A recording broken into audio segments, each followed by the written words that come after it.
क्यों? क्योंकि जब सेक्सुअल रिप्रोडक्शन होती है तो कभी ना कभी क्या जरूर होगा? मियोसिस। अगर हैप्लॉइड ऑर्गेनिज्म है तो जाइगोट में, और अगर डिप्लॉइड ऑर्गेनिज्म है तो गेमीट्स बनते वक्त। और जब भी मियोसिस होगा तो what will happen? Crossing over. Crossing over की वजह से क्या होगा? नए कॉम्बिनेशन बनेंगे जीन्स के। Means there will be recombination of genes. There will be recombination of genes. जब जीन्स रिकम्बाइन करेंगे, नया कॉम्बिनेशन बनेगा जीन का, तो कैरेक्टर भी चेंज हो जाएगा। So it will bring out new character. It will bring out new characters. और नए कैरेक्टर्स ही हम दे सकते हैं इन दी सर्वाइवल एडवांटेज। यही है कारण। फिर आ जाओ दूसरी बात पे, ये हम 11th में अच्छे से पढ़ के आए हैं कि ऐसे कौन से प्लांट है जो फ्लावर प्रोड्यूस करते हैं? एंजियोस्पर्म्स। 2016 में ये क्वेश्चन आया था कि which plants are called flowering plants. मतलब हमारे लिए तो ये बिल्कुल ABCD जितना इजी है, अगर आप ध्यान से क्लास में सुनते हो तो, है ना? तो फ्लावरिंग प्लांट्स हम किसे कहते हैं? एंजियोस्पर्म। फिर स्तुति मैम ने आपको बताया था पिछले साल कि एंजियोस्पर्म्स जो हैं दे शोज 3F। याद है? First F stands for flower. First F stands for flower. ठीक है, इकलौते ऐसे प्लांट जो फ्लावर प्रोड्यूस करते हैं वो एंजियोस्पर्म्स हैं। Second F stands for fruit. fruit. Second F stands for fruit. And third F stands for fertilization। तो हर सेक्सुअल रिप्रोड्यूसिंग प्लांट करेगा, लेकिन एंजियोस्पर्म्स का एक स्पेशल फीचर क्या है? वो कौन सी फर्टिलाइजेशन शो करते हैं? Double fertilization. Double fertilization. So flower, fruit and double fertilization. These are the 3 Fs which are exhibited only by angiosperms. Very good. अब हम सबसे पहले पहला F शुरू करेंगे पढ़ना। एंड अपना पहला F कौन सा है? Flower. So let's start with flower। Heading डाल लीजिए फ्लावर। मैं तो यहीं से शुरू कर रही हूँ, आप हेडिंग डाल लो फ्लावर। ठीक है, फ्लावर का डेफिनेशन क्या होता है? What is a flower actually? It is a modified shoot. Modified shoot या सुपर स्पेशलाइज्ड लीफ। जो नोड से लीफ निकल रही हैं, तो जब वो रिप्रोडक्टिव एज में पहुंचेगा तो लीफ की जगह क्या बनने लगेंगे? फ्लावर्स। ऐसा ही पढ़ा है हमने, है ना? या मैं कहूं वो लीफ जिसपे स्पोरेंजिया होते हैं, उन लीव्स को क्या कह रहे थे हम? स्पोरोफिल्स। वो स्पोरोफिल्स मिलके जिम्नोस्पर्म में तो कौन बना देते हैं, और एंजियोस्पर्म में क्या बना देते हैं? फ्लावर। याद है? Yes, ma'am. हाँ जी, लिखो फ्लावर में लिखो, it is modified shoot. It is modified shoot, or it is super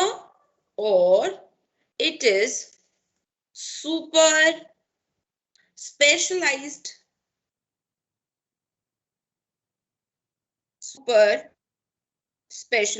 leaf। Plant kingdom में हमने पढ़ा है कुछ लीव्स होती हैं जिन्हें हम फर्टाइल लीव्स कहते हैं, क्योंकि उनके ऊपर क्या प्रेजेंट होते हैं? स्पोरोफिल्स। सॉरी, हाँ स्पोरेंजिया, सॉरी। तो कुछ लीव्स ऐसी होती है जिनके ऊपर स्पोरेंजिया प्रेजेंट होता है, और उन लीव्स को हम स्पोरोफिल्स कह देते हैं, राइट? ऐसे ही एंजियोस्पर्म में जो स्पोरोफिल्स हैं वो एग्रीगेट करके बनाती हैं एक कॉम्पोजिट स्ट्रक्चर जिसे हम कहते हैं flower. So I can say flower is aggregation of Sporophylls. Flower is aggregation of Sporophylls. Sporophylls. Flower is the aggregation of sporophylls.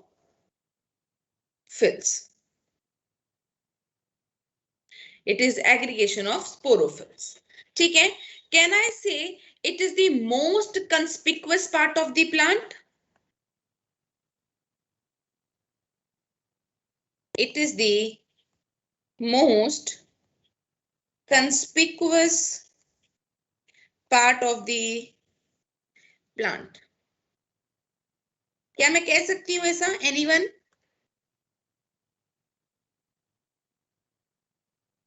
क्योंकि बाहर से दिखता है। Conspicuous का क्या मतलब होता है? That can be easily seen from Which can be easily seen. अगर आप कोई भी एक पेड़ देखो जिसपे फूल लगे हैं, सबसे पहले उस पेड़ का पार्ट आपको अट्रैक्ट करता है फ्लावर। अलग अलग कलर्स के होते हैं, अलग अलग शेप्स के होते हैं, तो these are most easily visible to us. जैसे हमारी नजर पड़ेगी तो सबसे पहला ध्यान हमारा फ्लावर ही अपनी तरफ खींचते हैं। That's why it is called most conspicuous part. Next point लिखेंगे, it is used for aesthetic purpose, social value. It is used for aesthetic purpose. Aesthetic purpose बोले तो ornamental नहीं, हाँ मतलब ऑर्नामेंटल जैसा ही कि हमारी जो धरती है इतनी सुंदर है क्योंकि इतने विभिन्न प्रकार के फूल हैं। अगर आप सुबह वॉक करो और दोनों तरफ इतनी सुंदर सुंदर फूलों की क्यारियां हो तो यू फील वेरी गुड, है ना? तो ब्यूटी पर्पस, इन्वायरमेंट के हिसाब से अगर देखें तो एस्थेटिक पर्पस है इसका। फिर कोई भी सोशल गैदरिंग हो, कोई भी शादी हो, ब्याह हो, कोई फंक्शन हो, तो हम किससे डेकोरेशन करते हैं? फ्लावर से। जो चीफ गेस्ट आता है उसको फूलों की क्या पहनाते हैं? माला। तो सोशल वैल्यू भी है इसकी। फिर कल्चरल इवेंट्स में पूजा पाठ वगैरह करना हो तब क्या यूज करते हैं? भगवान जी को क्या चढ़ाते हैं? फूल चढ़ाते हैं ना। कल्चरल वैल्यू मतलब कल्चरल इवेंट्स वगैरह में भी हम यूज करते हैं। आगे मैं लिख सकती हूँ, इट हैज रिलीजियस वैल्यू, पूजा पाठ के लिए, and it has ornamental value for beauty purpose. हमारा घर सुंदर लगे तो हम अच्छे अच्छे गमले लगाते हैं घरों में। Ornamental value, okay. और हमें फ्लावर से काफी सारी चीजें भी मिलती हैं, जैसे हनी बीज फ्लावर से नेक्टर लेती हैं और क्या बनाती हैं? Honey production. फिर उसके बाद हम बहुत सारे कलर्स प्रोड्यूस करते हैं, फ्लावर से कलर्स वगैरह ऑब्टेन करते हैं ना, फूड कलर्स वगैरह बनाने के लिए। परफ्यूम्स बनाने के लिए फ्लावर्स को यूज किया जाता है, परफ्यूम प्रोडक्शन के लिए। तो फ्लावर की बहुत ज्यादा यूजेस है, मतलब aesthetic value, social value, cultural value, religious value, ornamental value. फिर हमें इनसे चीजें भी मिल रही हैं, we get lots of perfumes from them, perfumes बनाते हैं, कलरिंग एजेंट्स बनाते हैं, शहद बनता है इसकी वजह से, राइट? ओके। ऑल्सो लिखे नेक्स्ट पॉइंट, फ्लावर्स को हम यूज करते हैं for expression of our human feelings. अगर किसी का जन्म होता है तो हम क्या हॉस्पिटल में क्या लेके जाते हैं खुशी में? फ्लावर्स, बुके गिफ्ट करते हैं ना माँ को, बच्चे को।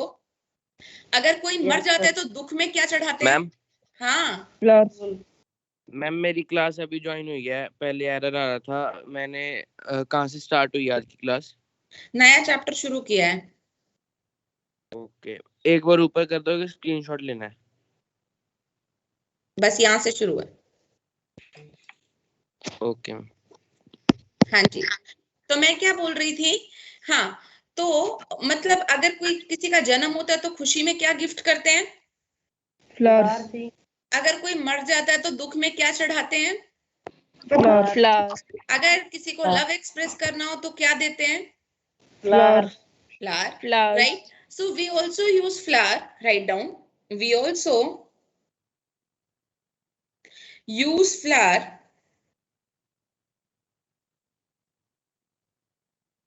flowers for expressing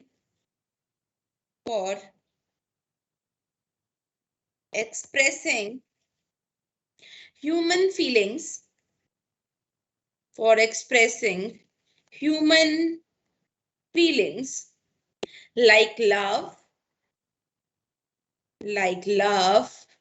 happiness, or grief माने दुख। ठीक है ना? ओके, लेकिन हम फ्लावर्स का इतना उपयोग कर तो रहे हैं, खुशी में, गम में, फंक्शंस में, परफ्यूम्स में, हर जगह हम फ्लावर्स को यूज कर तो रहे हैं, लेकिन प्लांट ने फ्लावर क्यों बनाया? इसलिए कि 14 फरवरी को मुझे तोड़ा जाए? नो मैम, किस लिए बनाया फिर? फ्लावर, प्लांट ने तो फ्लावर अपने काम के लिए बनाया, सेक्सुअल रिप्रोडक्शन के लिए बनाया, राइट? तो नेक्स्ट लाइन लिखेंगे, flowers are the reproductive part of the plant.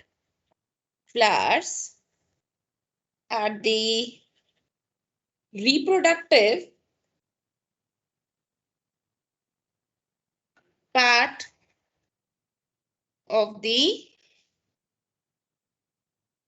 plant। मैं कह सकती हूं कि प्लांट सेक्सुअल रिप्रोडक्शन कर सके इसलिए वो फ्लावर बनाते हैं। फ्लावर के थ्रू वो अपने सेक्सुअल रिप्रोडक्टिव ऑर्गन्स को क्या कर रहे हैं? एडवर्टाइज कर रहे हैं। Plant advertises its reproductive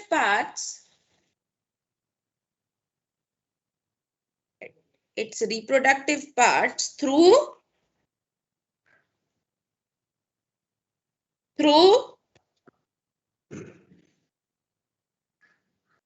flower. है कोई क्लास में? यस या मैं सिंपली कहूं, it is meant for sexual reproduction. It is meant for strength. बड़ी कुछ क्लास की? 60 हो गई। 60 हो गई? एक्सक्यूज मी मैम, मैम अभी क्लास में लिंक्स एंट्री हुई है, तो एक बार आप ऊपर वाला थोड़ा दिखा दो स्क्रीनशॉट के लिए। यहां से शुरू किया है।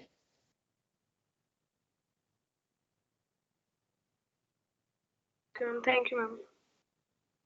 14 फरवरी को क्यों तोड़ते हैं फ्लावर? पता नहीं बेटा,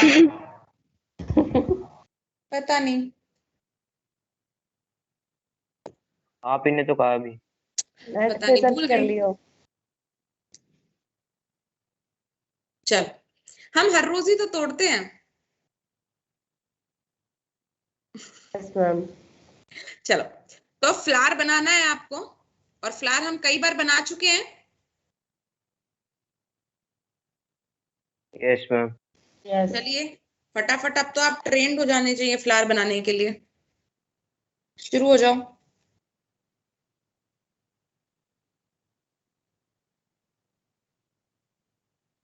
जल्दी।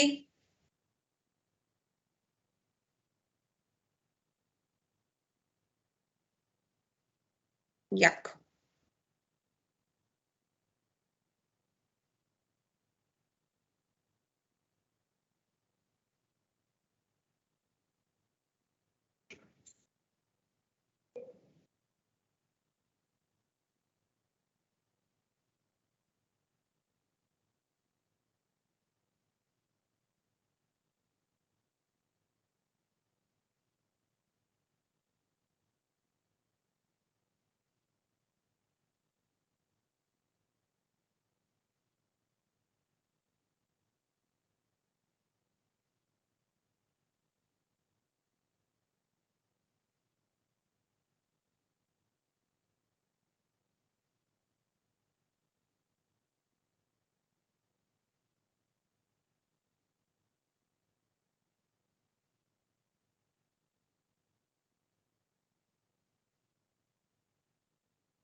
बन गया? बना रहे हैं। बना रहे हैं मैम। अच्छा, मैं अटेंडेंस डाउनलोड कर लूं एक बार। 63 64 होते हैं बच्चे तो।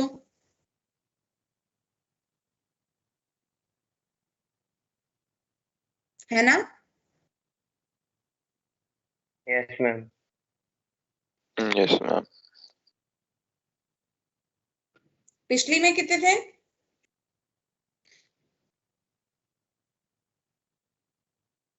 62। मौसम कितना खराब हो रखा है आज। अब तो ठीक हो गया मैम। मतलब अच्छा हो रखा है।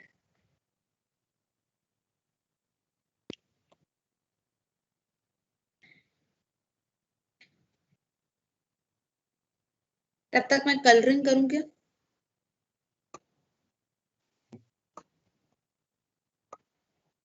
हो गया। Yes ma'am. वेट करो थोड़ा सा रखा। चलो बना लो कोई नहीं। बादल गरज रहे हैं।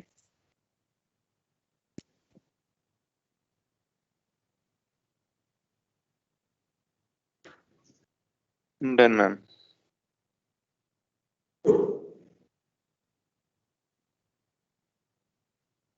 चलो, तो सबसे पहले ये जो फ्लावर की स्टॉक है, जिससे हम फ्लावर को पकड़ते हैं, उसे क्या बोलते हैं? पेडिसिल। पेडिसल। इसे हम क्या बोलते हैं? पेडिसिल। पेडिसल। फिर पेडिसिल का जो टॉप वाला पार्ट होता है, ये थोड़ा सा स्वोलन होता है, और इस स्वोलन थैलेमस। पार्ट को हम क्या बोलते हैं? थैलेमस। थैलेमस, रिसेप्टिकल या टॉरस। इसे कहते हैं थैलेमस, रिसेप्टिकल या फिर टॉरस। टोरस। ठीक है। उसके बाद बेटा नेक्स्ट, जो ग्रीन कलर की लीव्स हैं, these are called sepals. Sepals. और ये जो कलर लीव्स हैं, इन्हें हम क्या बोलते हैं? पेटल्स। पेटल्स। सबसे पहला काम आपकी कॉपीज चेक होने का होगा जब दोबारा सेंटर खुलेगा, और उससे पहले भी मैं मिस पे भी करा लूंगी मेरा क्या। हाँ जी। देन दिस इज, ये जो बाइलोब्ड स्ट्रक्चर है, इसे क्या बोलते हैं? एंथर। एंथर। और ये जो नीचे स्टॉक है, इसे क्या बोलते हैं बेटा? फिलामेंट। एंथर और फिलामेंट को मिला के क्या बोलते हैं? स्टेमन। स्टेमन। ठीक है। फीमेल पार्ट पे आ जाते हैं।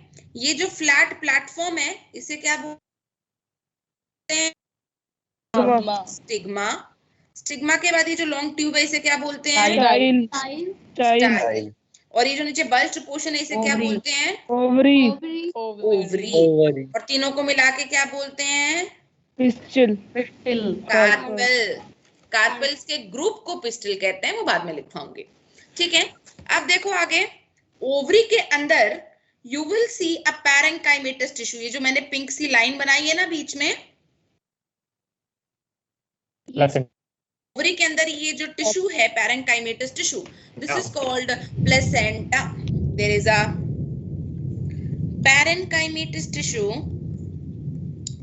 There is a parenchymatous tissue, और इस parenchymatous tissue को हम क्या बोलते हैं?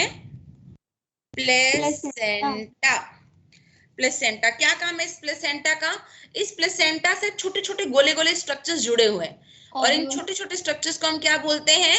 ओव्यूल्स। ओव्यूल्स। इन्हें क्या बोलते हैं? ओव्यूल्स। ओव्यूल्स बोलते हैं। ठीक बात? Yes ma'am. ओके। तो अब आगे लिखना शुरू करेंगे। सबसे पहले लिखेंगे the parts of the flower are called, बोलो, whorls. Very good. The parts of the flower are called whorls. The parts of the flower are called whorls. Are called whorls. ठीक है। Can I say these whorls are arranged on a swollen structure called?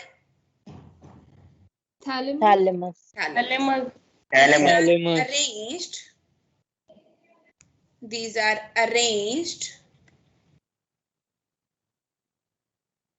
on a swollen structure, और उस swollen structure को हम कहते हैं thalamus. Thalamus. ठीक है, जो वर्ल्स हैं उसको हम दो कैटेगरीज में डिवाइड कर दें, non essential whorls and Essential words. इसको हम दो कैटेगरीज में डिवाइड कर देते हैं.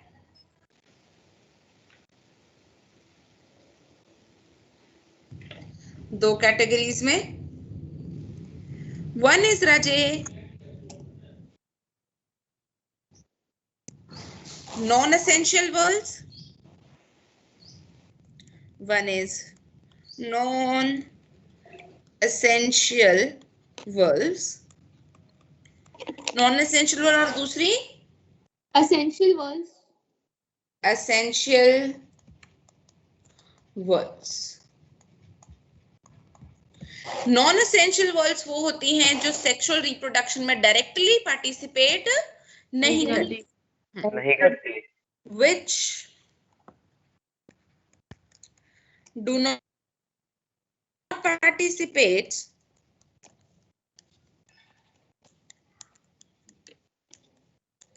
directly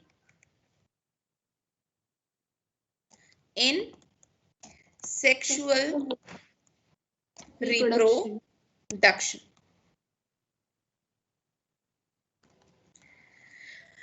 इसीलिए हम नॉन एसेंशियल वर्ड्स को और क्या भी बोल सकते हैं राजे, accessory words. Accessory words. Help करती हैं लेकिन मैंडेटरी नहीं है सेक्सुअल प्रोडक्शन के लिए. Accessory words. ठीक है, नॉन एसेंशियल वर्ड्स में क्या क्या आ जाएंगी बताओ. Sepals and petals. Calyx or corolla. इसमें आ जाती हैं दो, one is sepal Sepals. And other is Corolla. Petals. हाँ, petal. Sepal and petal. Petals. ठीक है, दूसरी तरफ आ जाओ. Essential whorls. एसेंशियल वर्ल्स वो होती हैं which participates directly in the sexual Reproduction. which participates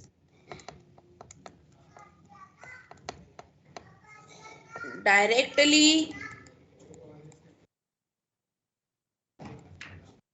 in sexual Reproduction. जो डायरेक्टली सेक्सुअल रिप्रोडक्शन में पार्टिसिपेट करती हैं उन्हें एसेंशियल वर्ल्स कहते हैं, या फिर फर्टाइल वर्ल्स कह दो, या फिर फर्टाइल वर्ल्स कह दो. इसमें कौन कौन आ जाएगा. Chaman and Carpal.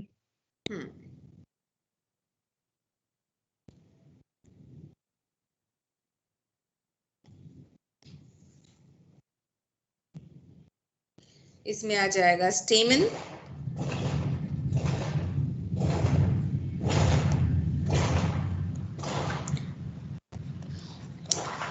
एंड दूसरा Carpal.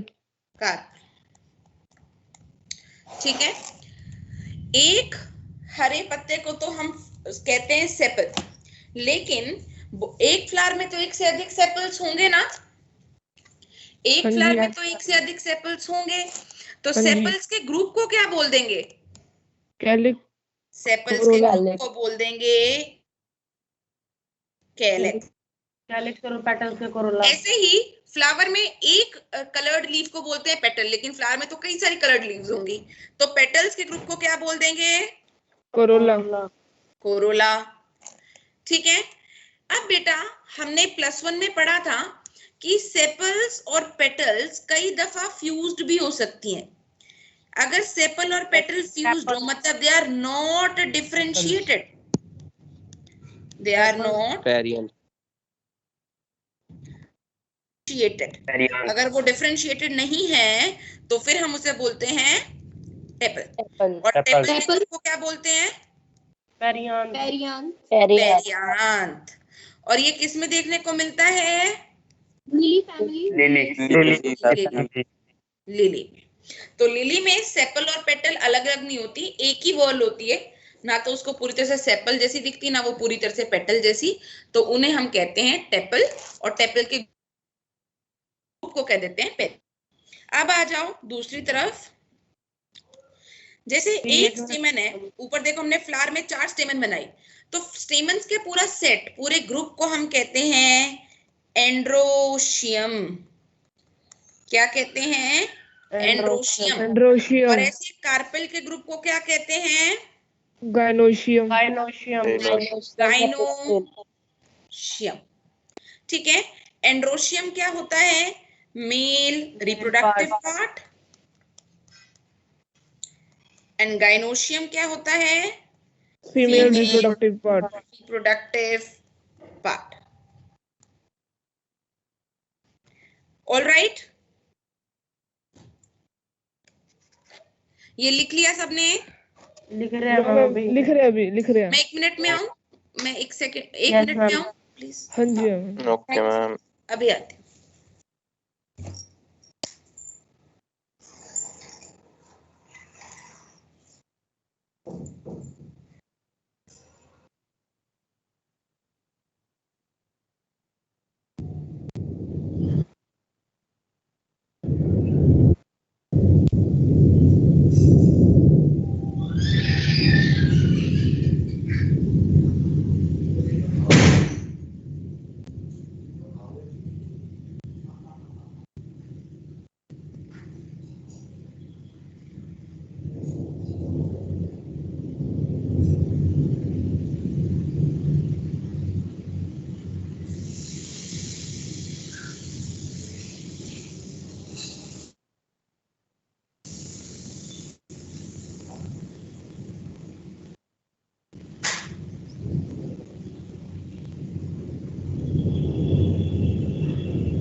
लिख लिया बेटा? Yes ma'am. आगे चलें? Yes ma'am. Now let's start with the terminologies. मतलब हम कुछ ऐसे टर्म्स पढ़ेंगे जो फ्लावर के लिए हमें पता होनी चाहिए, जिसमें काफी आपको पता भी है, हम चैप्टर में भी लिख चुके हैं, दोबारा सारी टर्म्स लिखेंगे। हेडिंग डालो terminologies.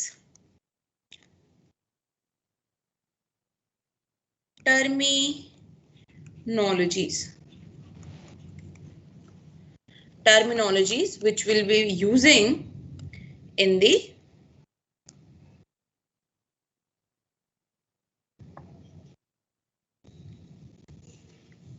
this chapter. Okay, first terminology हम डिस्कस करते हैं। सबसे पहले लिखें what perfect flower. What is a perfect flower? Perfect flower को हम और क्या बोल सकते हैं? Complete flower. Which has all the 4 whorls. एक ऐसा फ्लावर जिसमें सेपल भी है, पेटल भी हैं, कार्पल भी है और स्टेमन भी है, इसे कहते हैं परफेक्ट फ्लावर। तो क्या लिख दूं? The flower with all the 4 whorls। ठीक है, अ flower with all the 4 whorls. एक ऐसा फ्लावर जिसमें चारों whorls हैं उसे बोलते हैं परफेक्ट फ्लावर. सेकेंड टर्म लिखेंगे इनकम्प्लीट फ्लावर या imperfect flower.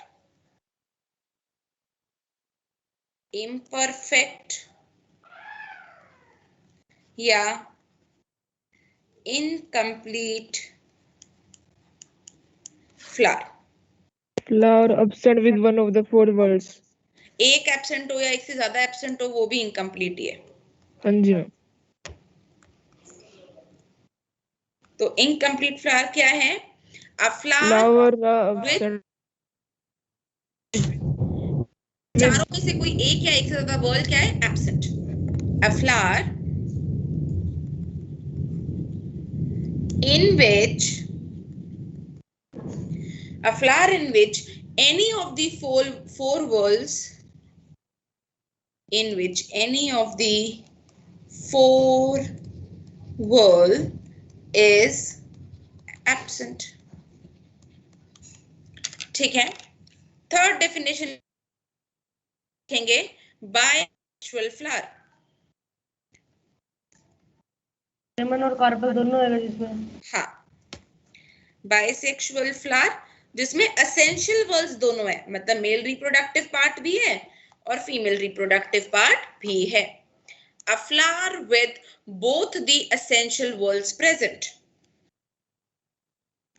A flower with both the essential words present. इसे कहते हैं बाइसेक्सुअल फ्लावर. जैसे कि पी, चाइना रोज, और एक बाद में लिखवाया था sweet potato. Sweet potato. Sweet potato क्यों लिखवाया था मैंने, कौन बताएगा? डायग्राम में. हाँ, इसका डायग्राम है. Yes, sweet potato.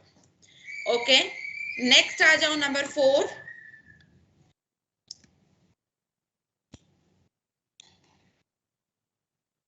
Unisexual flower. Unisexual flower एक ऐसा फ्लावर जिसमें केवल एक ही सेक्स होगा, या तो सिर्फ मेल यानी स्टेमन और या सिर्फ फीमेल यानी कार्पल. ठीक है. A flower in which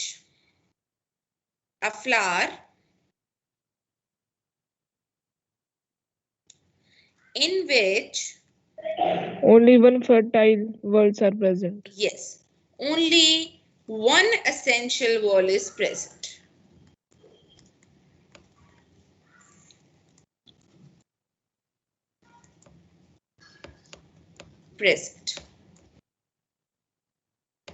तो इसमें आ जाएगा, अगर ओनली स्टेमन प्रेजेंट है स्टेमिनेट, तो उस फ्लावर को बोलेंगे स्टेमिनेट फ्लावर या फिर मेल फ्लावर. ओके. और अगर सिर्फ कार्पल प्रेजेंट है तो उसे बोलेंगे पिस्टिलेट फ्लावर या फिर फीमेल फ्लावर. ठीक है. Next is on the basis of presence of unisexual flower on the plant. हाँ जी मैम, यूनिसेक्सुअल फ्लावर में एसेंशियल वर्ड के साथ साथ मतलब वो हो सकते हैं सेपल्स एंड पेटल्स. हाँ, जनरली होती हैं. Okay ma'am. 5th लिखेंगे. 5th नहीं, सॉरी, पहले एक स्टार डाल के लाइन लिख लो. On the basis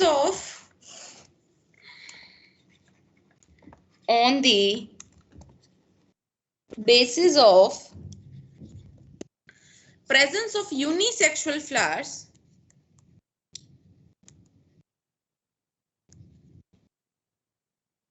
the basis of presence unisexual sexual flowers. Plants can be of 3 types. very good. Plants can be 3 parts में डिवाइड कर देती हूँ इसको.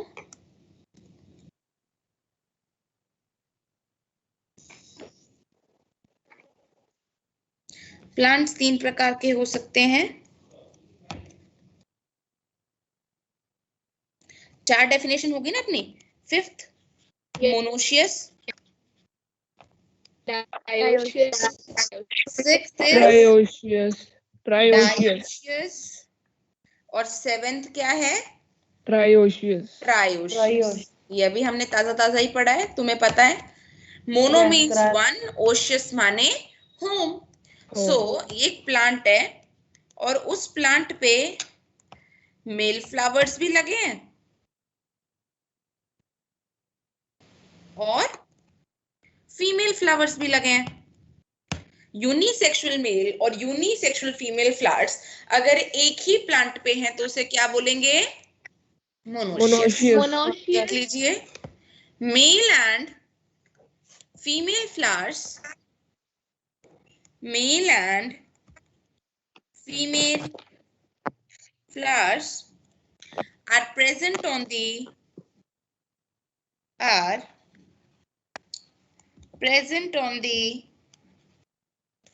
Same flower. plant बेटा. same plant. example बताओ. Cucurbit. Cucumber क्या है? Custard Coconut. is Maize. triple C M. First C for Coconut. Coconut. Cucurbits. Coconut. coconut. and Maize. maize. Yes.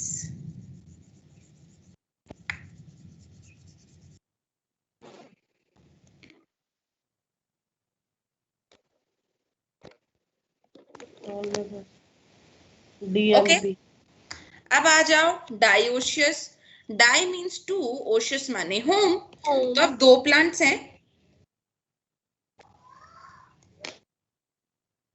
एक प्लांट पे सिर्फ लगे होंगे मेल फ्लावर्स Male flowers. और एक प्लांट पे सिर्फ क्या लगे होंगे? Female flowers. फीमेल फ्लावर्स, है ना. सो इसमें लिखेंगे डायोशियस में मेल और फीमेल फ्लावर्स के अलग अलग घर हैं. Dioecious 2 Holmes. एक प्लांट पे सिर्फ मेल फ्लावर्स और एक प्लांट पे सिर्फ फीमेल फ्लावर्स. लिखो. Male and female flowers Are present on different plants. male and female flowers are present on different plants.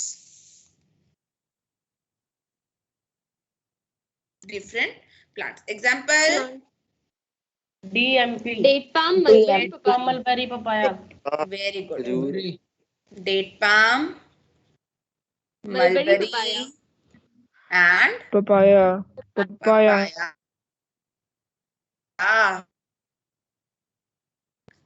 ठीक है. ट्रायोशियस बताओ. 3 होंगे. एक flower, female No, female yes. bisexual. 3 plants होंगे. एक प्लांट पे सिर्फ Male. Male flower. Male flowers, एक पे सिर्फ Female Female. flowers. Male. Female flowers और एक पे No. Bisexual. Both Bisexual. male and female. एक पे बाइसेक्सुअल फ्लावर्स. ठीक है. सो एक पे सिर्फ मेल फ्लावर्स, एक पे सिर्फ फीमेल फ्लावर्स और एक पे bisexual Bisexual flower. Example. Silent. Silene. Example is silene. ठीक है. नाउ 8th डेफिनेशन लिखेंगे बेटा. Neuter flower. 1 सेकंड रुक जाओगे मैम? हाँ बिल्कुल. लिखने थे. मैम एक बार ऊपर करना फर्स्ट पॉइंट से कंप्लीट फ्लावर से.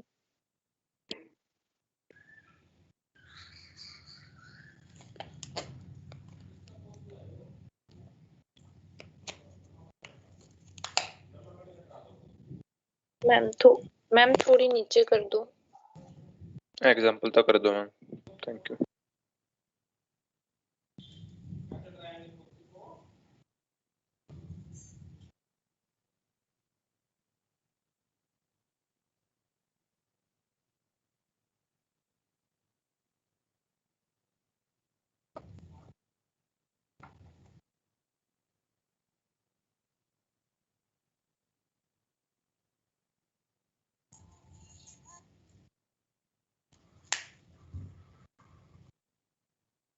लिख लिया? Yes ma'am. आगे चले? Yes ma'am. अभी लिख रहा है कोई? एक बार यस मैम। बस, एक मिनट। ओके मैम जो होते हैं मोनोसिस प्लांट हैं वो होती है सेल्फ फर्टिलाइजेशन। क्या? जो ये होते हैं मोनोसिस प्लांट्स इसके अंदर वो होती है सेल्फ फर्टिलाइजेशन। सेल्फ भी हो सकती है, सेल्फ के चांसेस ज्यादा है, पर क्रॉस भी तो हो क्रॉस सकती भी है। हो सकती है मैम, इसमें दोनों हो सकती डन मैम। ओके आगे चलते हैं। नाउ नेक्स्ट 8th डेफिनेशन लिखेंगे बेटा, neuter flowers. Neutral flower. Neuter flowers, क्या लगता है न्यूटर फ्लावर्स क्या होते हैं? स्टेराइल। स्टेराइल फ्लावर, में वो जिसके अंदर गैमीट्स जो हैं, जैसे फ्लावर है जिसके अंदर स्टेमन के अंदर या कार्पल के अंदर गैमीट बन ही नहीं सकते, राइट? तो that is a sterile flower, जो सेक्सुअल रिप्रोडक्शन नहीं कर सकता। Okay 9th polygamous plant. Polygamous flower नहीं, polygamous plant. 9th is poly. Neuter flower में असेंशियल वर्ल तो होगा ही ना? हाँ वर्ल है, पर वो काम का नहीं है। Okay ma'am. उस वर्ल के अंदर गैमीट्स नहीं बन रहे। Polygamous plant.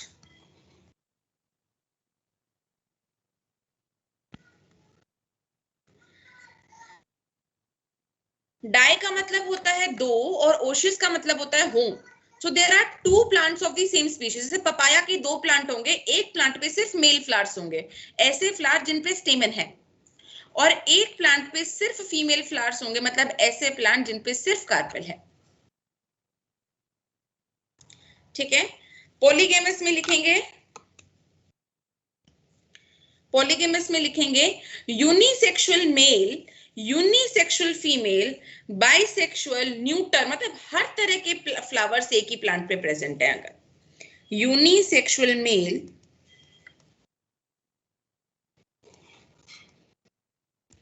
Unisexual female, bisexual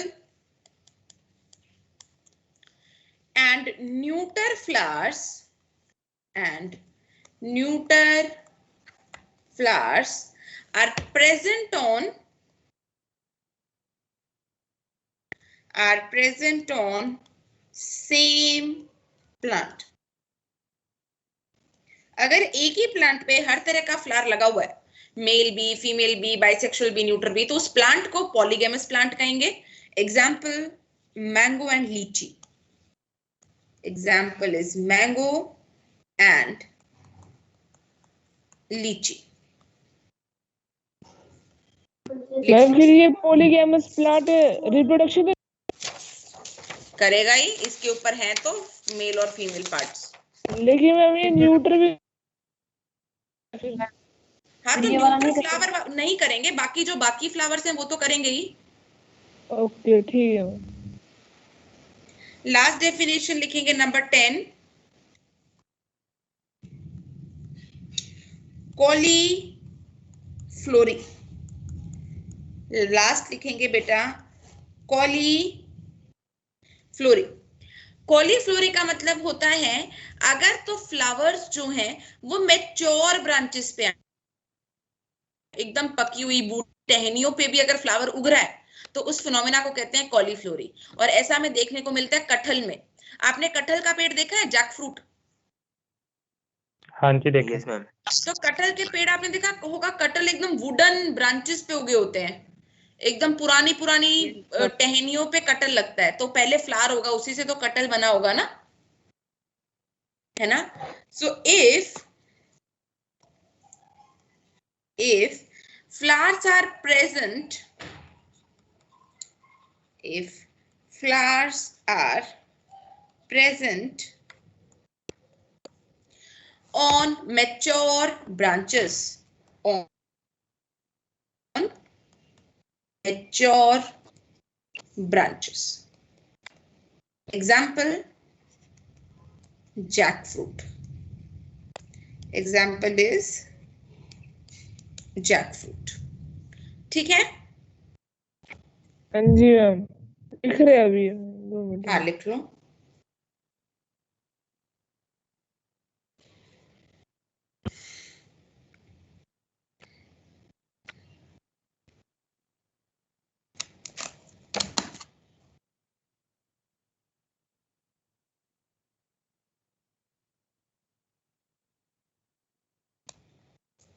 एक सेकंड देना मुझे।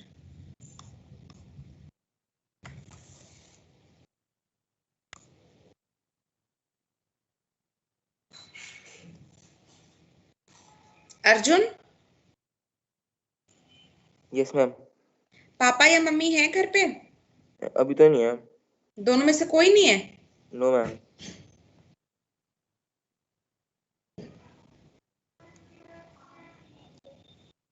गौरव, Gaurav Mehta, yes ma'am. Mummy या पापा घर पे हैं बेटा? No ma'am. दोनों ही नहीं है? नहीं। ऐसे कुछ भी बोल रहे हो तुम, सब कुछ तो बंद पड़ा है। नहीं, पापा शॉप पे, मम्मी बाजार गए। अच्छा, जैस्मिन आप? Yes ma'am. है मम्मी या पापा कोई घर? Yes ma'am. रुक जाइएगा बेटा क्लास के बाद 5 मिनट। ओके। लक्ष्य आप?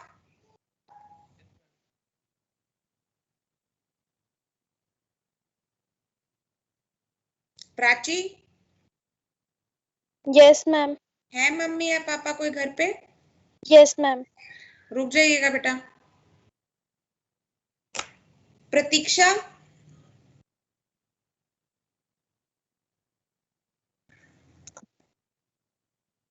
Yes ma'am. मम्मी घर पे है? Yes ma'am. बेटा रुक जाना 5 मिनट के लिए क्लास के बाद। Okay ma'am.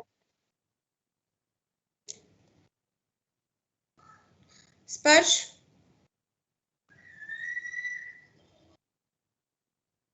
स्पर्श?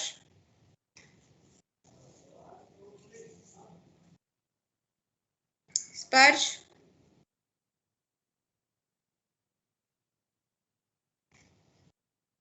Yes ma'am. है मम्मी या पापा बेटा? मैम अभी तो बात नहीं करवा सकते, एक्चुअली आइसोलेट है इसलिए।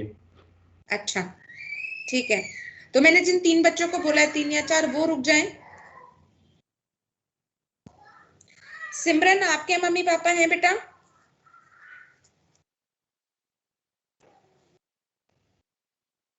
सिमरन है? Yes ma'am. आप भी रुक जाना रजे। ओके। आगे चले? Yes ma'am. यस। चलिए, अब ये टर्म्स तो खत्म हो गई। नाउ अब हमें क्या करना है, जो हमारे काम, हमें तो सेक्सुअल रिप्रोडक्शन पढ़ना है, तो सेक्सुअल रिप्रोडक्शन में मेल गैमीट्स बनाने और फीमेल गैमीट्स बनाने पड़ेंगे। मेल गैमीट्स कहाँ बनेंगे? स्टेमन में। और फीमेल गैमीट कहाँ बनेंगे? कार्पल में। तो सबसे पहले हम स्टेमन और कार्पल का स्ट्रक्चर पढ़ेंगे। तो हेडिंग डाल लीजिए, सबसे पहले शुरुआत करते हैं male reproductive part which is stamen. लिखिए मेल रिप्रोडक्टिव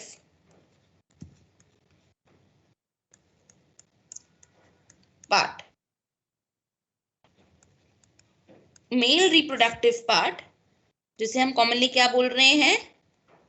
स्टेमन। स्टेमन। और स्टेमन के ग्रुप को क्या बोल रहे हैं? एंड्रोशियम। एंड्रोशियम।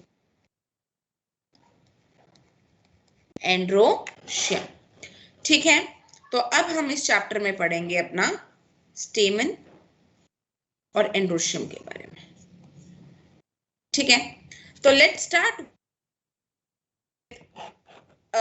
स्टेमन का डायग्राम। तो स्टेमन का डायग्राम हम वैसे बना चुके हैं, अलग से भी बना देते हैं, राइट। तो हम क्या करते हैं, एक स्टेमन बनाती हूँ मैं यहाँ पे। स्टेमन में दो पार्ट्स होते हैं, वन इज बाइलोब्ड एंथर, ये बाइलोब्ड एंथर है, और नीचे क्या होता है, एक पतला सा फिलामेंट होता है which is called filament, right? So हम इसको दो भागों में बांटते हैं, one is anther, it is commonly bilobed, and नीचे क्या है,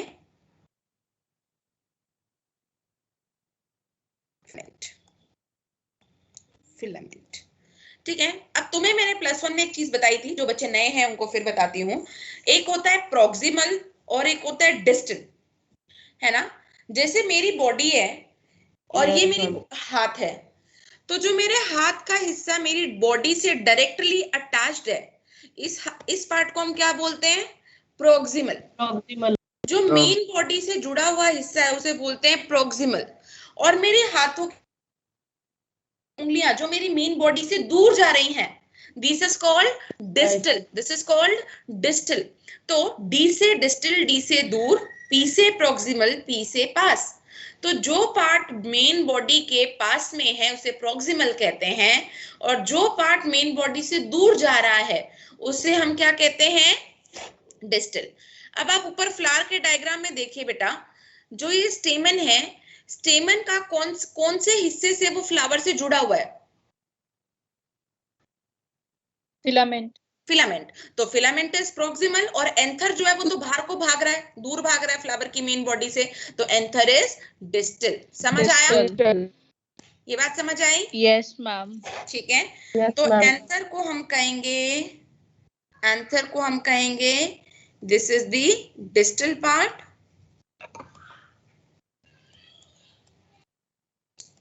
और नीचे ये फिलामेंट वाला पार्ट क्या हो जाएगा, प्रोक्सिमल, क्योंकि यहीं से फ्लावर से जुड़ा हुआ है, फ्लावर से यहीं से तो जुड़ा हुआ है, प्रोक्सिमल और डिस्टल। पता लग गया? Okay, Yes, ma'am. हाँ जी। अब क्या करना है, इस एंथर का डाइसेक्शन करना है हमें, ट्रांसवर्स सेक्शन काटना है। इस एंथर को ऐसे तिरछा काट दो, और जब इसे आप तिरछा काट देंगे तो फिर आपको एंथर का स्ट्रक्चर कैसा दिखेगा वो हम यहाँ पे बनाने जा रहे हैं। शुरू करूं? Yes, ma'am. Let me make first.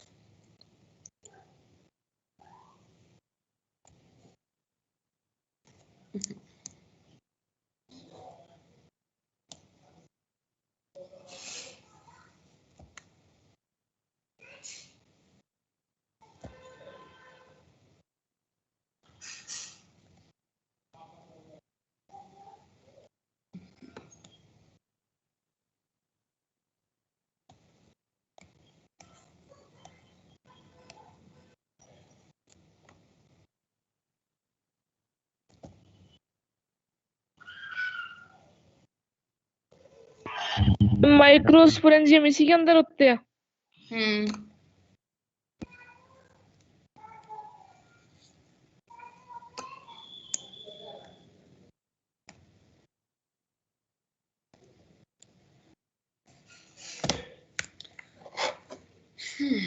थोड़ा एक तरफ से चौड़ा बन गया था।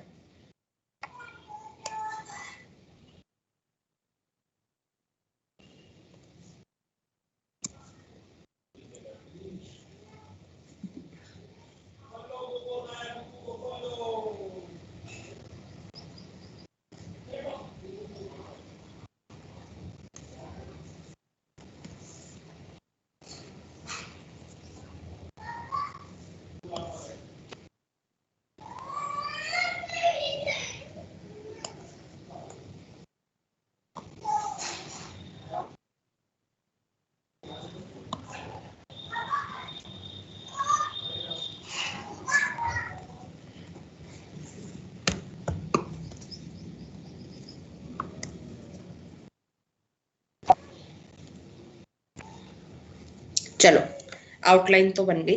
अब देखो जब आप इस एंथर को काटोगे तो आपको ऊपर से आपने काट दिया, अब आप ऊपर से देखो उसको, तो जब आप ऊपर से देखोगे तो आपको ऐसा दिखेगा। मतलब ये एक लोब है और ये दूसरी लोब है और बीच में यहाँ पे एक टिश्यू है, इसे कहते हैं connective. Original tissue. No, this is sterile vasculated tissue. Sterile vasculated tissue जिसे हम कहते हैं कनेक्टिव, दो लोब्स को जो जोड़ रहा है। ठीक है, ऐसे है, देखो ये अपनी दोनों जो हैंड्स रिस्ट है इनको ऐसे फोल्ड करके ऐसे जोड़ दो, तो ये पूरा एंथर है। हमने पूरे एंथर को ऐसे ऊपर से काट दिया, तो आप यहां से देखो कैसा दिखेगा, तो यहां से आपको ये इस तरह का दिखेगा, 4 लोब्स दिखे, मतलब लोब्स तो 2 हैं, एक कनेक्टिव के राइट साइड, एक कनेक्टिव के left side. Okay, so anther is typically bilobed. अब कोने कितने दिख रहे हैं टोटल? 4। टोटल कितने कोने दिख रहे हैं? बाकी भी बोलो। 4। तो 4 कॉर्नर से, इसीलिए हम इसको और क्या बोलते हैं? टेट्रागोनल। तो एंथर बाइलोब्ड तो है ही, और क्या है? टेट्रागोनल। 4 कोने हैं, हर एक कोने पे एक थीका प्रेजेंट है। हर एक कोने पे क्या है? एक जैसे यहाँ है, फिर एक हर कोने पे, हर कॉर्नर पे एक थीका बना दो।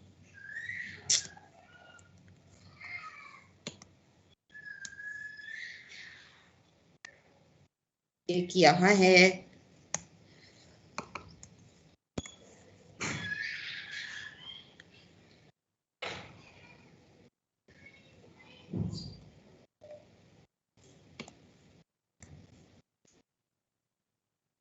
मैम ये तो जैसी लग रही है अब। बस यही है। ये क्या है? जब इसमें सेल्स भर देंगे ना फिर नहीं लगेगा।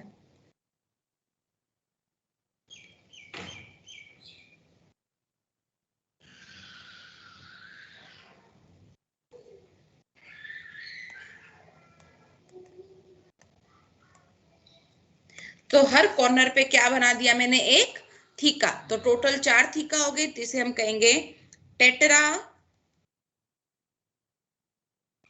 थीकस। 4 थीका। लेकिन एक लोब में कितने थीका है? 2। एक ही है। एक लोब में एक थीका है। मैम एक लोब में तो 2 थीका है। 2 थीका है। तो मैं 2 ही तो बोल रही हूँ। अभी आपने 1 बोला। बाय मिस्टेक बोल दिया होगा। 2। कनेक्टिव जो है उसके इधर वाला एक लोब है और इसके इधर वाला दूसरा लोब है, तो पर लोब डाइथीकस। एनसीईआरटी में लिखा हुआ है anther is having 2 lobes with dithecous, मतलब वो एक लोब को डाइथीकस बोल रहा है, लेकिन हमने क्या लिखा है? पूरा एंथर में कितनी लोब्स हो जाएंगी? 4। मतलब पूरे एंथर में कितने थीका हो जाएंगे? 4। तो हम पूरे एंथर टेट्राथीकस है, लेकिन अगर एक लोब पूछेंगे तो क्या बोलोगे? डाइथीकस। समझ आई ये बात? ये बात समझ आई? ओके। देखो सुनो, ये 2 लोब्स है, मेरा हाथ दिख रहा है? Yes ma'am. मेरी 2 लोब्स को जोड़ने का काम किसने किया है? 2 लोब्स आपस में कौन से टिश्यू की वजह से जुड़ी हुई हैं? कनेक्टिव। Very good. लेकिन 2 लोब्स जो हैं फिर भी वो सेपरेट है। मुझे देख के पता चल रहा है कि ये एक लोब है, ये दूसरी लोब है, तो वो सेपरेटेड है due to the presence of a deep groove. ये जो डीप ग्रूव है इस वजह से वो 2 सेपरेट दिख रही हैं, लेकिन फिर भी जुड़ी हुई है ड्यू टू कनेक्टिव। तो 2 लोब्स को जोड़ा हुआ है कनेक्टिव ने, और 2 लोब्स को सेपरेट दिखाने का काम किया है डीप ग्रूव ने। ठीक है, partition is due to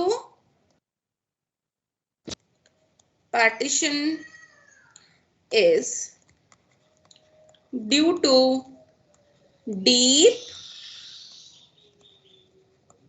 groove. Partition is due to deep groove. Okay.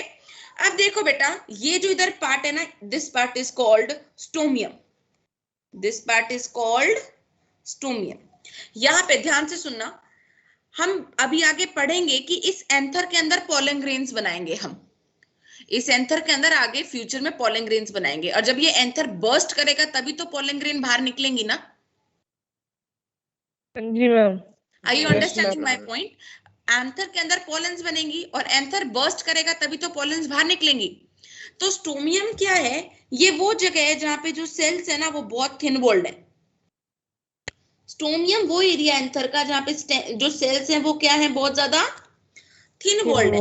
Cell thin walled है, यहां से एंथर की शुरुआत होती है, यहां से एंथर के टूटने की शुरुआत होती है, क्योंकि यहां से टूटना सबसे आसान है।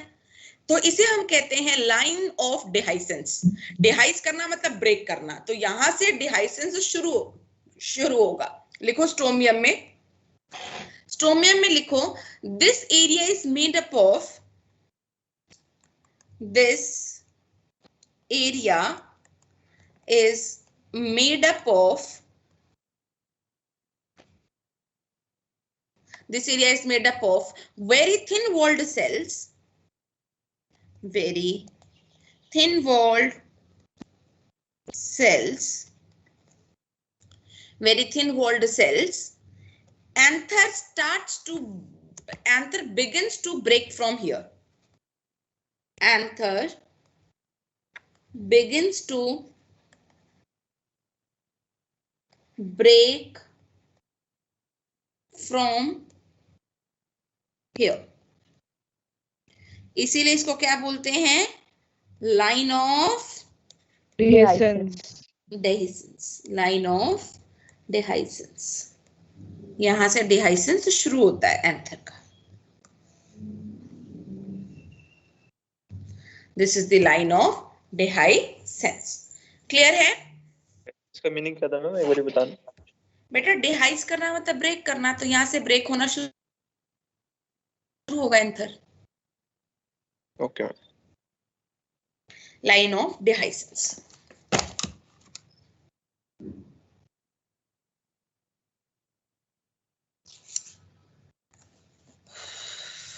मैम स्टोमियम को ही लाइन ऑफ डिहाइसेंस बोलते हैं या फिर वो जो सेल्स की लाइन है उसको? स्टोमियम वो जगह का नाम स्टोमियम है। Okay ma'am.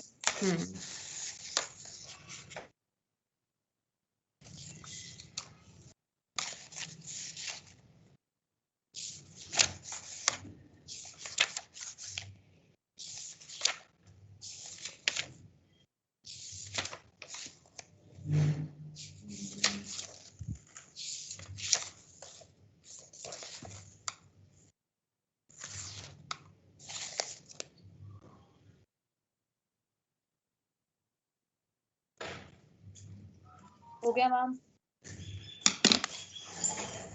लिख लो सब लोग, फटाफट लिखो। लिख लिया मैम। आगे चलो। चलो अब हम देखते हैं, शुरुआत में जिस टाइम एंथर बनता है या जिस टाइम फ्लावर डेवलपमेंट शुरू होती है बेटा, उस टाइम पे सिर्फ एक ही लेयर होती है। उस टाइम पे सिर्फ कितनी लेयर होती है? एक। मैं सिर्फ एक साइड बना रही हूँ, ये पूरे एंथर में है। ओके, एंड ये जो ऑलरेडी प्रेजेंट लेयर है, शुरुआत से जो लेयर प्रेजेंट है, इसे हम कहते हैं एपिडर्मिस। इसे क्या बोलते हैं? एपिडर्मिस। सारे बोलो एपिडर्मिस। इस लेयर को हम बोलते हैं एपिडर्मिस। इसके अलावा मतलब अब मैं इस डायग्राम को हम बाद में फिल करेंगे, इसको हटाना नहीं है, ये बाद में काम आएगा। अब मैं बता रही हूँ ये कैसे डेवलपमेंट होगा एंथर का। तो शुरुआत में क्या था, ये इस तरह से एंथर पड़ा है, रफ डायग्राम बना रही हूँ। इस तरह से एंथर पड़ा है और सिर्फ एक लेयर ऑफ सेल्स है जिसे हम क्या बोल रहे हैं? एपिडर्मिस।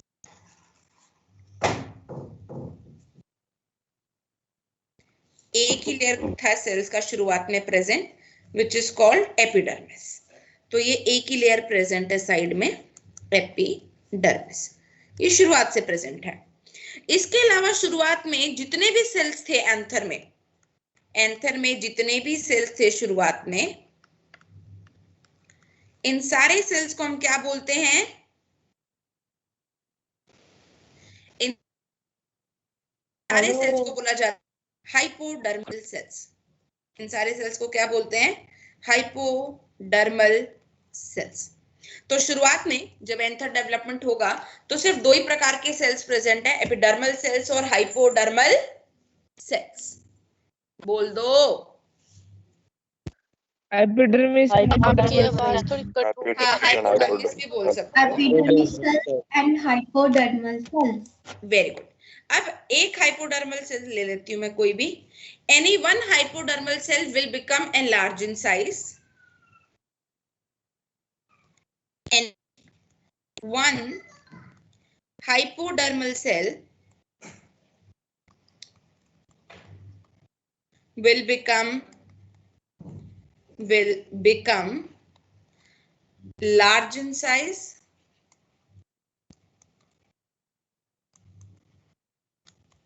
ठीक है, एक कोई सेल है जो बड़ा हो जाएगा साइज में, और उस एक सेल को अब हम क्या बोलेंगे?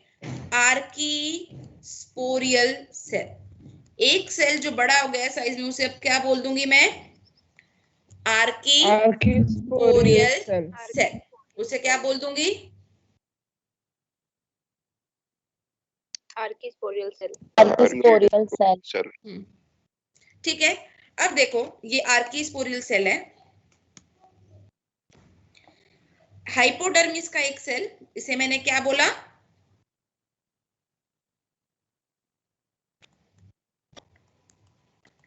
आर्कीस्पोरियल सेल। इस आर्कीस्पोरियल सेल में होगी पेरिक्लाइनल डिवीजन। इस आर्कीस्पोरियल सेल में क्या कराएंगे?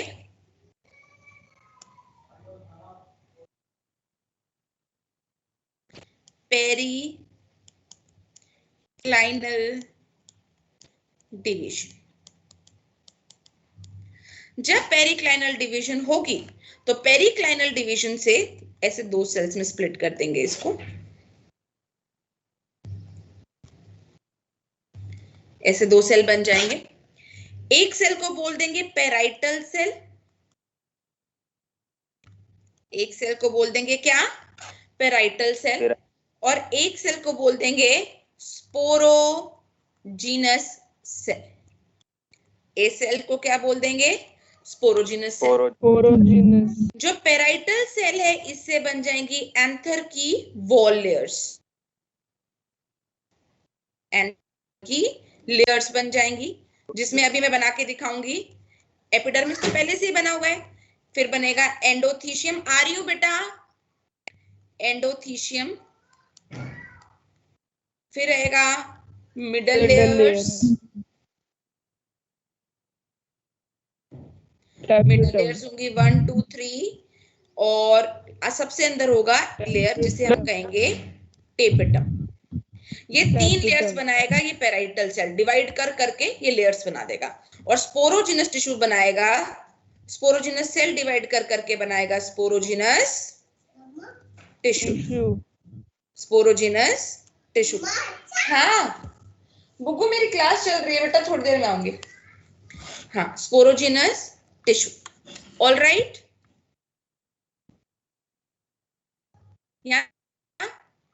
Yes, ma'am. अब अपने डायग्राम को पूरा करते हैं। अब हम अपने एंथर के डायग्राम को पूरा करते हैं। हटा दूं ये? नो अभी लिख रहे हैं। नहीं अभी लिख रहे हैं। अच्छा लिखो।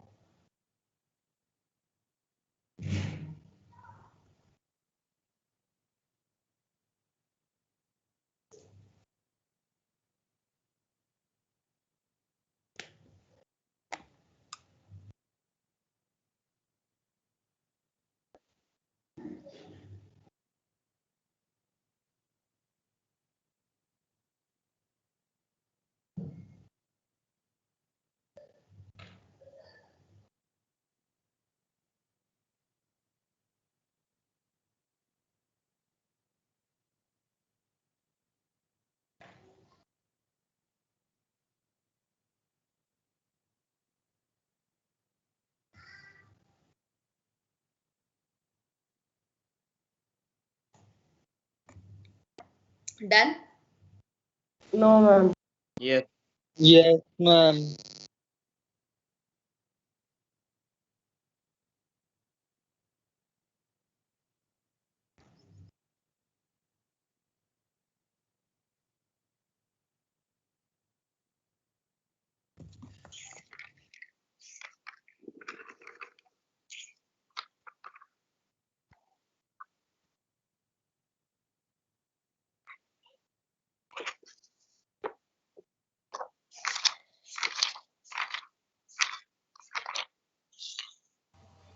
मैम टेप एटम के बारे में दोबारा से बताना प्लीज। किसके बारे में? ये टेप एटम बेटा ये लेयर का नाम है। जो पेराइटल सेल है वो डिवाइड कर करके अब एंथर की लेयर बनाएगा, एंडोथीशियम, मिडल लेयर और टेपिटम। अभी बना के दिखाऊंगी। और जो स्पोरोजेनस है वो स्पोरोजेनस टिश्यू बनाएगा। अभी बनाऊंगी तो क्लियर हो जाएगा। बना दो। चलो अब हम एंथर का डायग्राम पूरा करते हैं, फिर अगली क्लास में करेंगे बाकी। हाँ जी, एपिडर्मिस तो बना हुआ है पहले से। फिर उसके बाद जो पेराइटल सेल है वो क्या बनाएगा अगली लेयर? एंडोथीशियम। एंडोथीशियम। तो इसके नीचे वाली लेयर को बना देते हैं हम एंडोथीशियम। लेबलिंग कर लेंगे, दिस इज एंडोथीशियम लेयर। ये थ्रू आउट दी एंथर है, मैं सिर्फ एक कोने पे बना रही हूँ। और एंडोथीशियम के अंदर कौन सी लेयर्स बनूं? Middle layers. ये 1 2 3 लेयर्स बना देते हैं किसकी? मिडल लेयर्स की। मिडल लेयर 1 2 3 होती हैं, इतनी लेयर्स होती हैं। ठीक है, ये मिडल लेयर्स होगी ऑरेंज। और अब मैं स्काई ब्लू कलर से बना रही हूँ टेपिटम। ये है टेपिटम जो सर्कुलर बना रही हूँ मैं। ये हो गई टेपिटम। ऐसे आप चारों कोनों को फिल कर सकते हैं। तो ये तो बन गई एंथर की वॉल्स। और स्पोरोजेनस सेल ने डिवाइड कर करके बहुत सारे सेल्स बना दिए, टिश्यू बना दिए, जिसे हम क्या कह रहे हैं? Sporogenous tissue. ये अंदर सारा क्या पड़ा है? Sporogenous tissue. सारा क्या पड़ा है? स्पोरोजेनस टिश्यू पड़ा है बेटा। तो अब मैं इसको लेबल करूं। अब समझ आया टेपिटम क्या बोल रही हूं?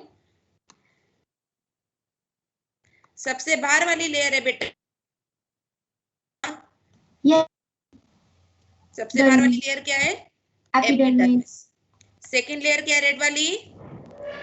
एंडोथीकम एंडोथीशियम। थीशियम। फिर ये ऑरेंज वाली लेयर्स क्या है? Middle layers. These are 1 2 3 number. और सबसे अंदर वाली लेयर टेपिटम। ऐसी कौन सी लेयर है जो स्पोरोजेनस टिश्यू के डायरेक्ट कांटेक्ट में है? टेपिटम। यस। और अंदर ये क्या है? Sporogenous tissue. हमें थीकस कब बनेगा? थीका ही है पूरा, पार्टीशनिंग को थीका ही कहते हैं। Sporogenous tissue. अब मेरी बात ध्यान से सुनो, एक सवाल का जवाब दो। ऐसी कौन सी लेयर है which is non archesporial in origin?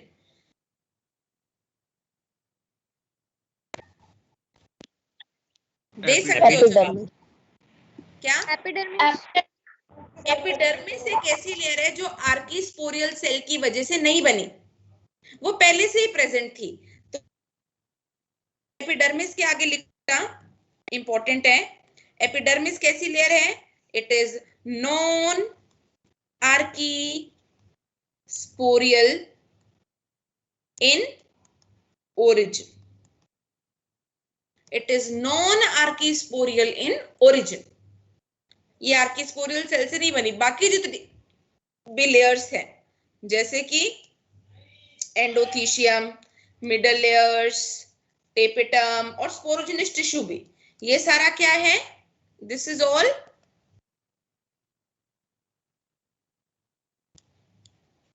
आर्कीस्पोरियल in This is all archisporial in origin. This is all archisporial in origin, क्योंकि आर्कीस्पोरियल सेल से बना है। क्लियर? ये क्वेश्चन है मॉड्यूल में। मैम हाँ, ये हाइपोडर्मल सेल पहले थीकस में होंगे, वहां पे डिफरेंशिएट करेंगे? बेटा थीका सिर्फ एक मतलब एक इमेजिनरी चीज है। थीका उस जगह को बोल रहे हैं जहां स्पोरोजिनस टिश्यू पड़ा है। ओके मैम, बस कैपिटम के अंदर वाले एरिया को हम वो पूरे को थीकस बोल रहे हैं। हाँ यस मैम, लिख लिया। हाँ लिख लिया। Yes ma'am. Yes ma'am. पक्का पक्का फटाफट कर लो। 1 मिनट रुक जाओ। मैम लिख लिया। Wait ma'am. होमवर्क कल तक सबमिट होना चाहिए, यहाँ पे पोस्ट कर देना, मैं अपने आप देख लूंगी। मैम पोस्ट करना है तो व्हाट्सएप कर देंगे आपको। व्हाट्सएप मत करना भाई, मैं तंग हो जाती हूँ। MS Teams पे डालो, PDF बनाओ उसका मोबाइल से और उसको MS Team पे डाल दो, जैसे मैं डालती हूँ तुमको, मैं देख लूंगी। मैम आपने हॉर्स का देखा? हॉर्स का? हाँ उसका 30 years, ये लाइफ स्पैन और लाइफ टाइम में फर्क है। लाइफ स्पैन मतलब कब वो 62 है मैम उसका। क्या 62 इयर्स है। नहीं उसकी बात, वो एम्स का एक क्वेश्चन है, मतलब उसके लिए मुझे तुम्हें पहले डिफरेंशिएट कराना पड़ेगा लाइफ साइकिल और लाइफ स्पैन में, इसमें फर्क पता होना चाहिए हमें। बट मैम हमारी जो जूलॉजी की बुक है मैम उसमें भी यही था 62 और बॉटनी के मॉड्यूल में 60 है। पता है मुझे, वो तो मैं पता है, मैं कोई और बात कर रही हूँ सिमरन, मैं बता दूंगी तुम्हें बेटा। Okay ma'am. Done everyone? Yes, ma'am. Can I close this now? Yes ma'am. Yes ma'am. Can I close this now? Yes ma'am. Yes, ma'am. चलिए आज के लिए इतना ही है बेटा, इसे पढ़ लीजिए अच्छे से।